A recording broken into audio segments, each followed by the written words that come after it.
Hello and welcome to another section in further mathematics. Today we'll be talking on the topic the arithmetic progression, in short usually written as AP. Now when you talk about the arithmetic progression, there are certain things that we really need to analyze when it comes to this. But before that, let's take a quick preview of our previous lesson. Okay, welcome back. Now arithmetic progression, also called a linear sequence, is generated by adding or subtracting a constant number to a preceding term to get a term. In set, we use the word members of a set, but when it comes to a series or a sequence, we make use of the word a term. So this constant number is called the common difference, designated by the letter D, and the first term of an AP is always written or identified with the letter A. Now let me go further into explaining what I just said now. For example, we did something about a sequence. Let me say if we have 1, we have 3, we have 5, we have 7, and we have 9. One unique thing you should know about an arithmetic progression is the fact that each preceding term is different from the previous term with a specific number. It should be a sum, or we call it a difference, addition or subtraction.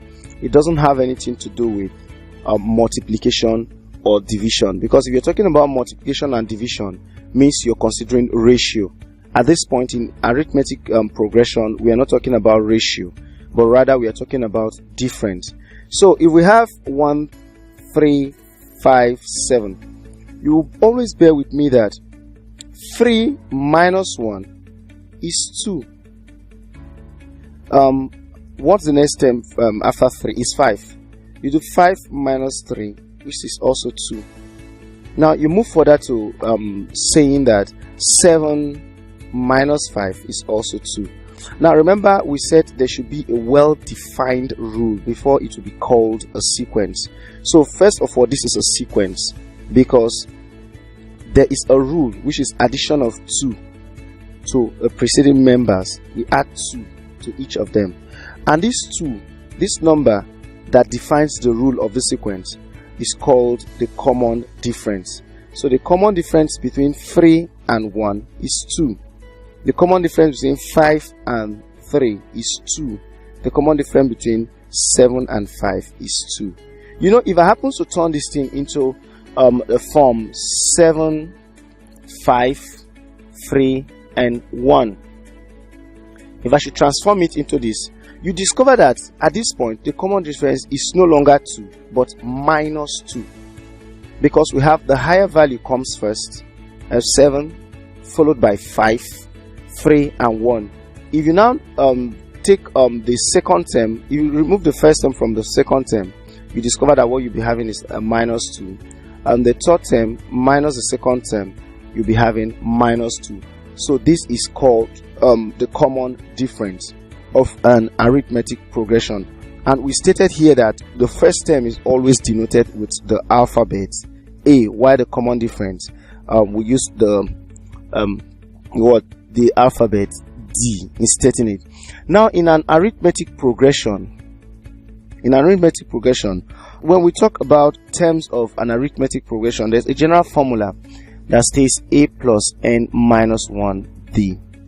This is called the formula for finding either the common difference, the nth term, or the first term of an arithmetic progression.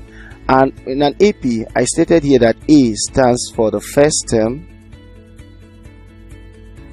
N symbolizes the nth term or the number of terms, and D stands for our common difference. The word common is used because the common difference should be equal at every given interval. So since it's equal at every between two terms, so we call it a common difference because it is a difference that is common between each term and its preceding term in the sequence. Now I would like us to apply this into solving one or two questions. Example Find the first term of an if the first term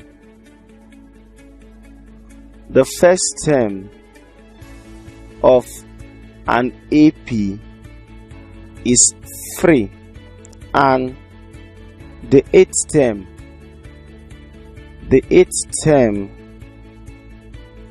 is 31. Find the common difference. Find the common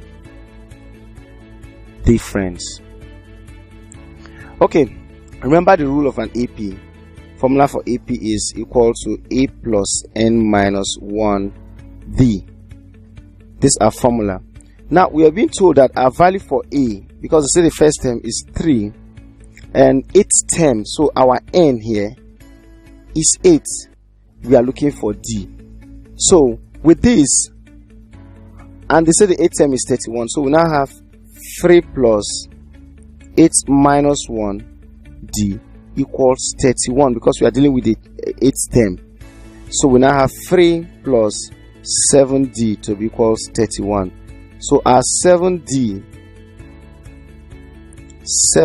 will be equals to 31 minus 3. And 31 minus D, 7D is equal to 28. So our D will be 28 over 7, which is equal to 4. So the common difference of this sequence is equal to 4. So with this, I would like to say a very big thank you for being part of today's lesson. But in order to refresh your memory on what we've just discussed, I would like you to take the test that will be popping up shortly in front of your screen. Do well to always use this lesson notes on the platform for a better information on the topic we've discussed. Always feel free to drop your questions, your comments, your recommendations on the subject matter. So I would like to see you next time.